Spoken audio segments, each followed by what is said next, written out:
एक लड़की कार चला रही थी और पास में उसके पिताजी बैठे थे। राह में एक भयंकर तूफान आया। लड़की ने पिता से पूछा, अब हम क्या करें? पिता ने जवाब दिया, कार चलाते रहो। तूफान में कार चलाना बहुत ही मुश्किल हो रहा था और तूफान और भयंकर होता जा रहा था। अब मैं क्या करूं? लड़की ने पुनः पूछा। कार चलाते रहो, पिता ने पुनः कहा। थोड़ा आगे जाने पर लड़की ने देखा कि राह में कई वाहन तूफान की वजह से रुके हुए थे। उसने फिर अपने पिता से कहा, मुझे कार रोक देनी चाहिए, मैं मुश्किल से देख पा रही हूँ, यह भयंकर है। और प्रत्येक ने अपना वाहन रोक दिया है।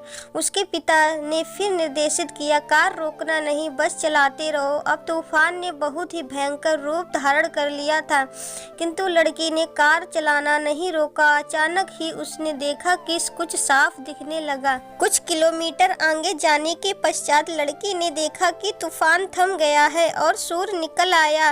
अब उसके पिता ने कहा, अब तुम कार रोक सकती हो और बाहर आ सकती हो। लड़की ने पूछा, पर अब क्यों?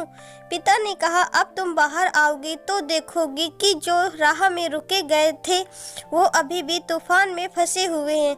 चूंकि तुमने कार चलाने का प्रयत्न नहीं छोड़ा, तुम तूफान के बाहर हो। कठिन समय हर किसी के जीवन में आता है। मजबूत से मजबूत इंसान भी प्रयास छोड़ देते हैं, किंतु हमें प्रयास कभी भी छोड़ना नहीं चाहिए। निश्चित ही जिंदगी के कठिन समय गुजर जाएंगे और सुबह के सूर्य की भांति चमक आपके जीवन में पुनः आएगी। तो हमें निराश नहीं होकर डटे रहना चाहिए।